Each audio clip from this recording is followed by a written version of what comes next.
Fantastic. Well, thank you very much, and thanks for everyone for being here. Thank you guys for this conversation. And the only thing I can say is we are very privileged to have an incredible group of people in this panel. You know, these guys have been some of the biggest shakers and makers of what's happening in Latin America, and you know, we're privileged to be able to get some of their insights in what innovation in the region means, no? So maybe very briefly on one line, why you don't tell everybody which one of you are in a line before we kick it off. So you can start, Roger. Well, I'm Roger Laughlin. I'm Venezuelan. I'm one of the founders of Cabat.com, which is a used car marketplace based in Mexico. We've expanded over the last 5 years to different countries. We're in all over LATAM, Argentina, Brazil, Chile, Peru, Colombia, and now we expanded to Turkey and to the Middle East. Thank you. Sergio? So hi guys, my name is Sergio Furio. I think I'm the only Spaniard in the crowd, so very happy to be at home. I moved to Brazil 11 years ago to found Creditas, which is an asset-backed lending company, a fintech company operating in the region and now also in Mexico. Martin? Hi, I'm Martin Umaram, one of the 4 founders of Globant. I live in Madrid, so I'm maybe the only one here. That's not to be a Spaniard, that's to live in Madrid. I live in Madrid and I'm Spanish also. But Globant is a company that helps, we are doing digital transformation to help companies develop their new business models using technology. We are a public company in Wall Street in 2014. We're almost 30,000 people in 20 countries, originally from Argentina. Perfect. Hello everyone, my name is Alfonso. I'm co-founder at Nowports. We are basically an operating system for supply chain teams in emerging markets. So we operate mainly in Latin America, all the countries all the way from Mexico, Brazil, Chile, Colombia, etc. So we digitize the full import and exporting experience for medium and big enterprises in the region. And we also provide financing using the cargo that the customer is already moving with us as the collateral. Great, thank you. Anyway, so let's kick it off.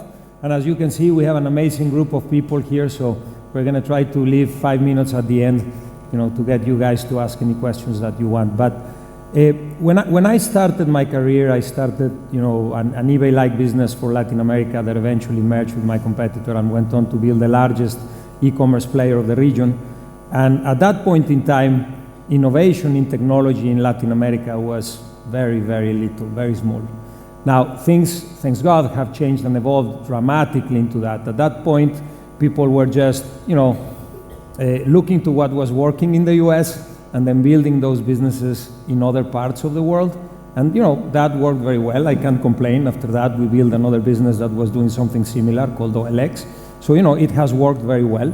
But at the same time, it has also changed a lot. I mean, the ecosystem in the region, the investment, capacity, the talent, access to talent, and also, frankly, you know, the development of payment systems, e-commerce systems, and a whole bunch of other things have changed the ecosystem dramatically. You know, when I started, you needed $4 million just to launch a website that you can actually do today with about $30,000 equivalent. No? So you know, it's massive change that has been mainly driven by technology. And I would love to hear, you guys have amazing business models that have adapted themselves into the region. So I would love to hear what has been your experience on, you know, innovating on some business models that could be more proven or less proven in different places, and how did you deal with that? So maybe we can start with you, Roger. Yeah, I think in order to talk about what we do and what our company does, it always comes back to your experience as a person and everything that happened in your life that shaped you to who you are right now and what you care about. And as I was mentioning before, I left Venezuela and I lived in several Latin American countries, Argentina, Brazil. I started my professional career in Brazil. Then I went to Mexico, and I had a similar experience to what you're saying. We launched a similar to an Amazon for Spanish-speaking South America. We launched an e-commerce platform where we realized that things were not prepared to offer basic value propositions for the customers, and we had to bring people from France, from the United States, from Latin America, from different parts in order to start doing things that were not being done in the market. When you talked about APIs, when you talked about connecting to banks, when you talked about last mile logistics, none of that existed. So what we became obsessed about was starting to solve complex problems for customers. And we realized that in Latin America is probably the main region where you find this absolutely huge asymmetries of information, where you have consumers that have a lot of pain points, but you don't have enough solutions for those pain points. And the more complex the problem, generally the more complex the solution. But when you manage to solve that problem, you do two very important things for any company, and this is where I get to innovation. You build entry barriers, because to solve a complex problem, especially in Latin America, you're probably going to have to build infrastructure, you're probably going to have to hire people and train them to do things that nobody knows how to do, you're going to have to introduce technology that hasn't been created yet, and at the same time, you're going to create a very, very powerful connection with the customer because you're solving an important problem for them. And that's what we call product to market fit.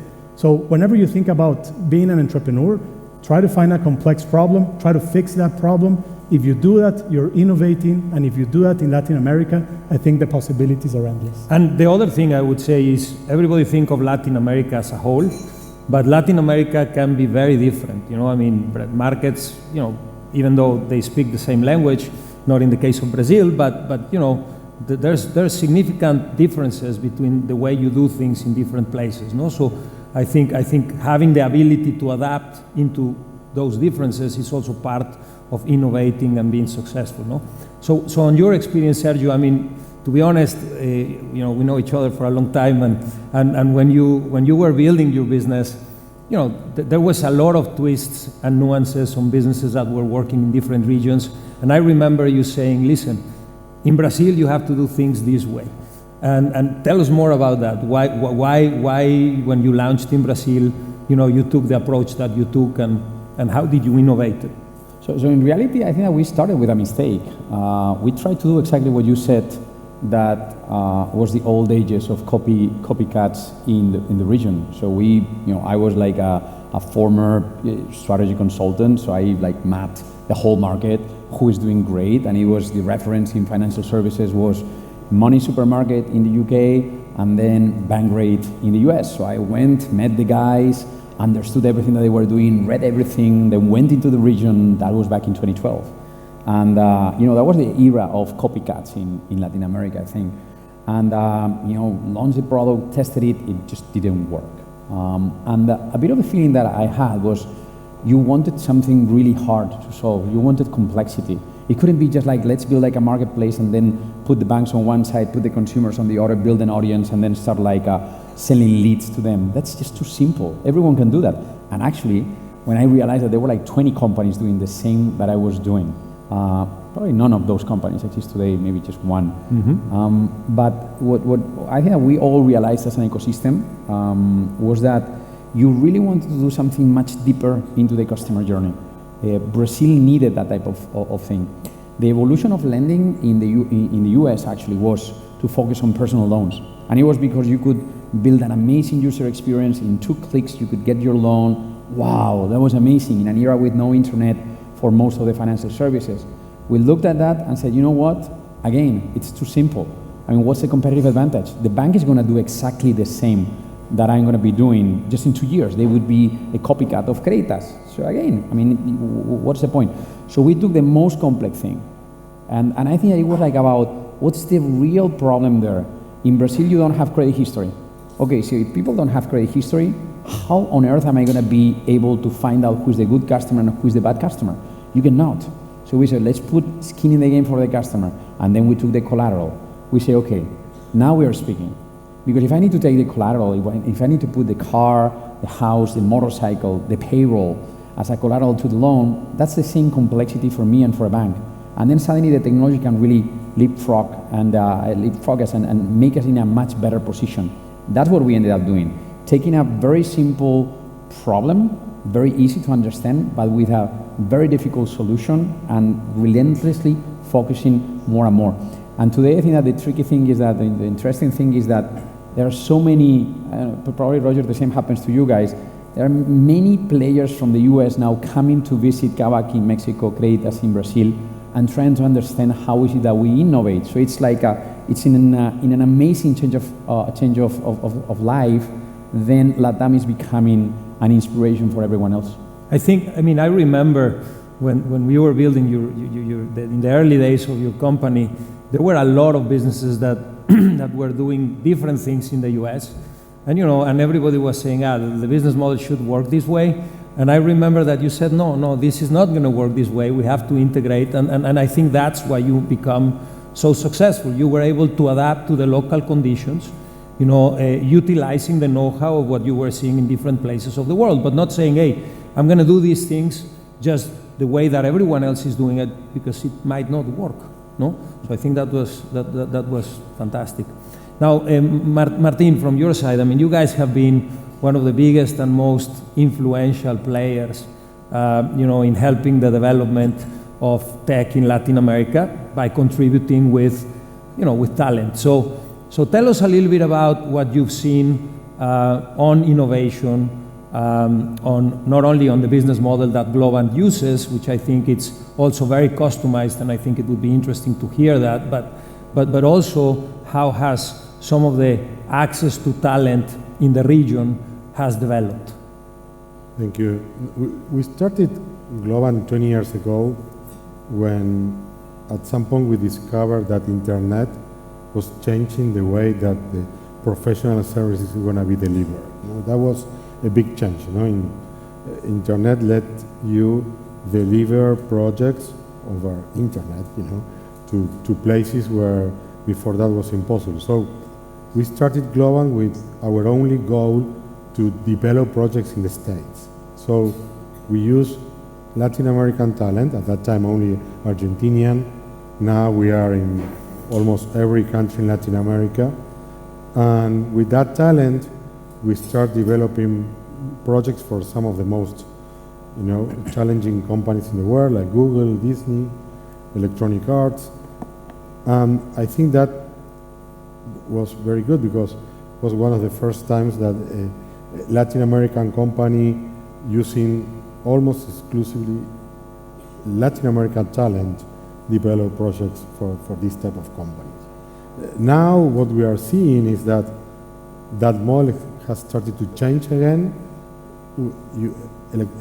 Artificial intelligence is definitely a game changer for all of us, and we are investing a lot in trying to understand the technology, to develop the technology, and to see how we can use it to be more efficient and to do more projects.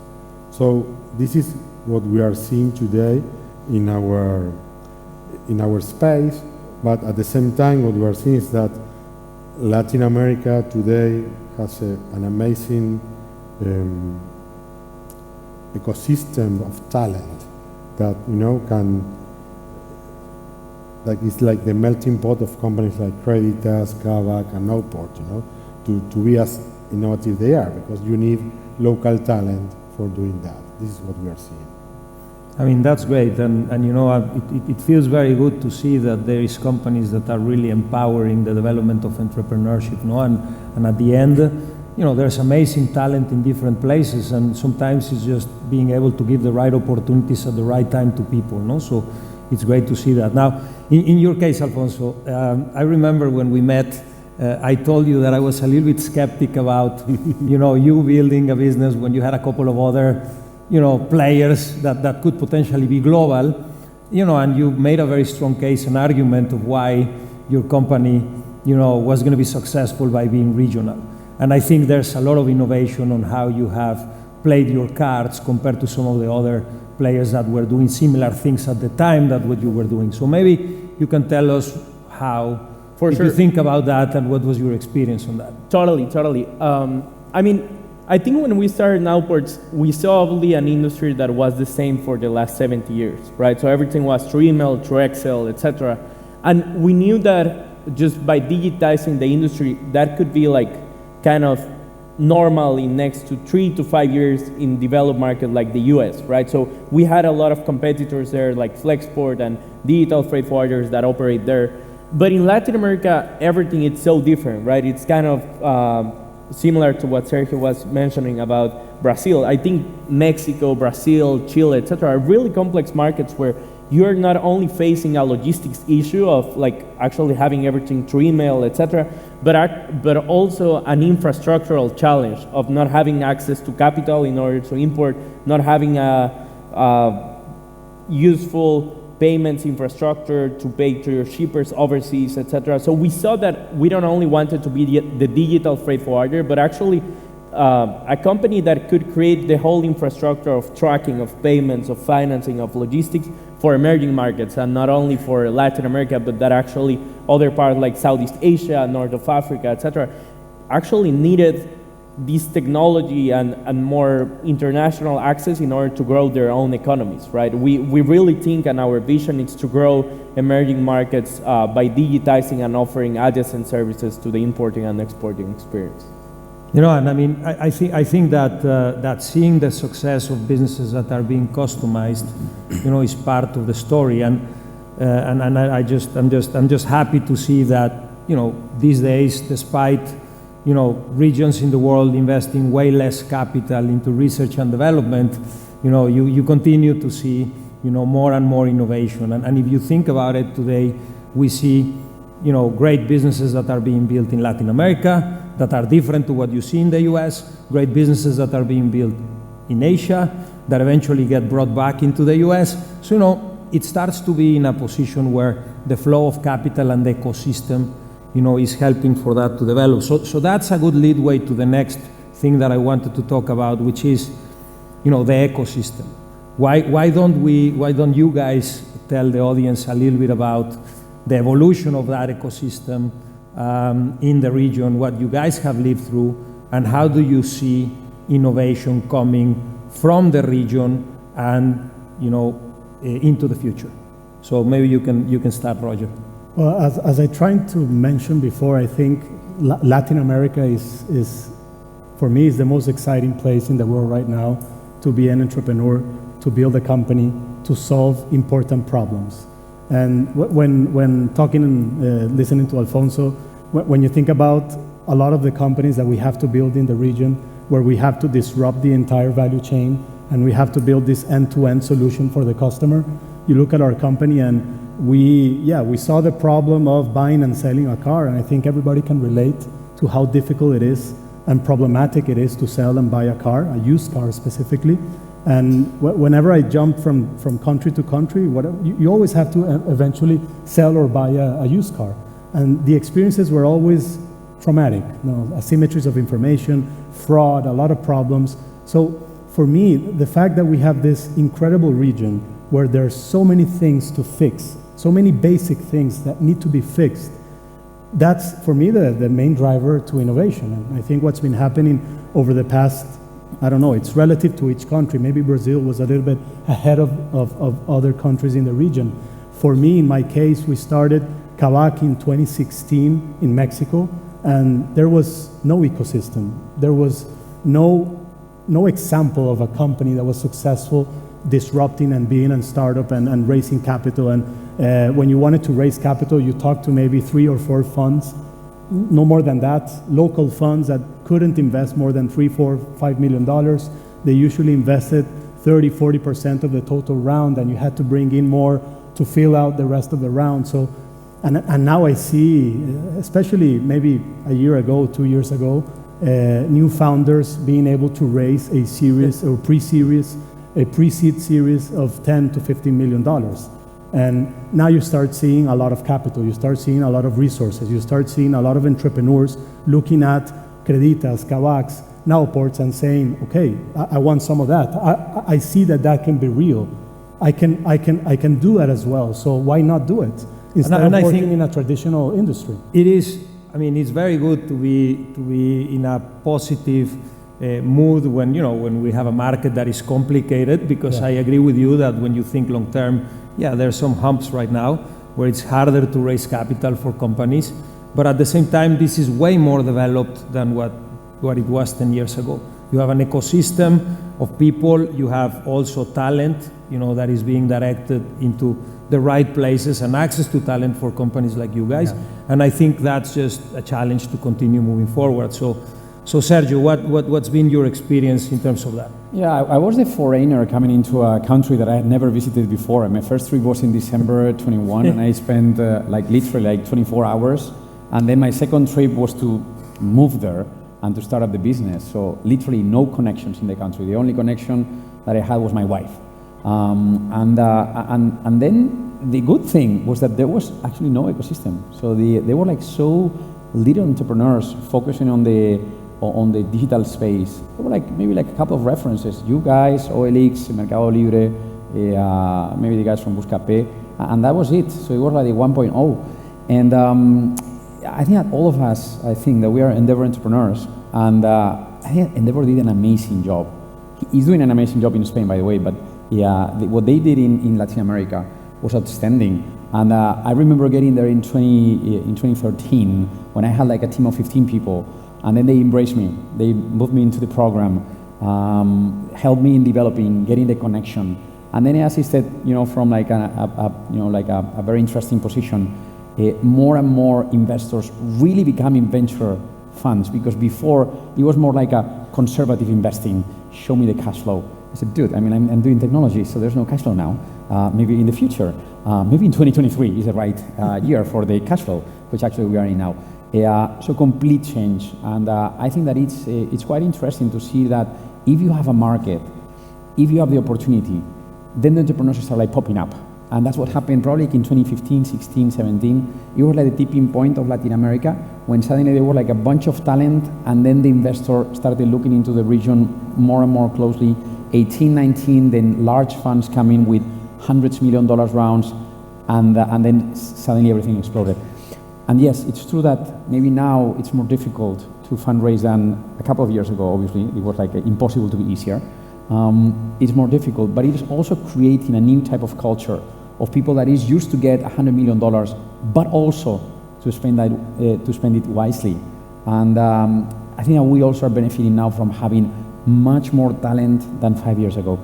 5 years ago, nobody knew how to take a company with 20 employees and move it to 2,000 employees. Yeah. Now we have plenty of people that are working with us, and they're going out and starting up their own businesses. That's amazing. I think an amazing turning point gets into the moment, and you mentioned it before, when there's a number of reference companies where you can see that these guys did it great, so I can do it too. Yeah. And I think not only that, a lot of those people that are successful are able to start pumping back money into the ecosystem, and that's in the moment when you say, okay, something is happening. And I think Spain and Europe are falling in that place already a while back. You start to see entrepreneurs that are successful in Spain that are reinvesting their capital, and they are pulling some of the other investors that are maybe a bit more reluctant to do more things. So from that, Martin, how do you see talent evolving in the region, and how do you see innovation developing? Because you are in an absolutely great place to be able to see that. You help some of the most important and relevant players in the region. No, coming back to the thing about growing the business, we started from scratch, just 4 engineers in Argentina, bootstrapping. Now we're $8 billion company market cap. So I think everything is possible, coming from there. And I think it's about how to deliver on an idea, how to keep delivering, and the talent is there. We started, Colombia is now our biggest operation, and we started 8 years ago with nothing, and now we have 6,000 engineers there. We're all of them working for projects in US or Europe. So definitely we have a very young population in Latin America. That's very important. We need to convince our governments to invest in education. That's, all the things that we are doing are based in educated people. That's the most important thing. So we have the population, they are young enough to learn, so we need to invest on that. And having that, I think that we are going to have the right talent to keep growing the companies. At the same time, the examples are the good ones, and demonstrating that it's possible to build that things from scratch. So I think that the ecosystem is there, the experience is there, and also the talent. Great. Alfonso, what's coming? What do you see coming in the region, in your space, and overall? I mean, how do you see things developing? Yeah, and you know what? Since we're going to open to questions after you, tell us what's your perspective on AI, because that's something that everybody wants to understand. What are you doing? What are you doing in your space towards that? We were talking earlier today about that, but I mean, I think at the end of the day, just because of how markets are behaving these past few months in Latin America, actually a year now in Latin America and emerging markets, I think what comes is just innovation on how to be more scalable without the need of too much capital, right? And I think that's back to creativity. Like, how do you actually keep growing and keep advancing on your startup vision without the need of external capital, or actually like with the need of external capital, but at a sustainable way, right? And caring about unit economics, etc. So I think in Latin America, we're going to see a wave of of solutions that are going to come from ex-employees of obviously the Kavax, the Creditas, Globan, etc. That I think it's going to be key. Having those mafias the next few years will be something important to achieve. And regarding AI, I think we're just seeing the tip of the iceberg at so many things about that, right? So the first step is just automating a lot of manual work and things that could be actually operated by technology. But the next part is finding new business models, new ways of actually attacking healthcare issues and challenges. So I'm definitely optimistic about the technologies coming on. Well, I mean, the only thing I can say is we are not personally investing in AI platforms, even though we know there's going to be several winners. But we believe that a lot of the incumbents, are going to be embracing a lot of AI technology to be able to do things much more efficiently. Totally. And I think you guys, we could spend a whole other, panel talking about what you guys are doing in that front. Mm-hmm. But I definitely think that for companies consolidated, very successful like you guys are, thinking about how you can use the AI technology to make things more efficiently and give you better unit economics is certainly a great way to do things. And we don't have a lot of time, but probably time for a couple of questions from the audience. So I don't know. Yes.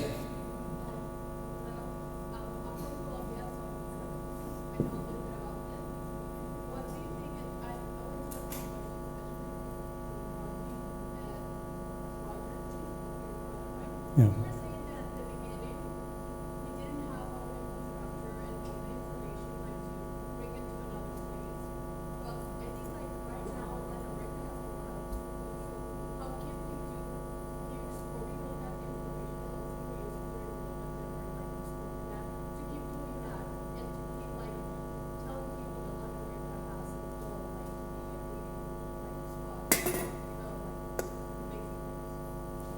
Well, I think I speak for myself, but I knowing these guys as well, I know part of why we're here, part of why we accept also to speak whenever we can is to share a little bit of our experiences and try to multiply the effect and try to bring down those entry barriers that a lot of people feel about being an entrepreneur. Sometimes you feel that it's impossible.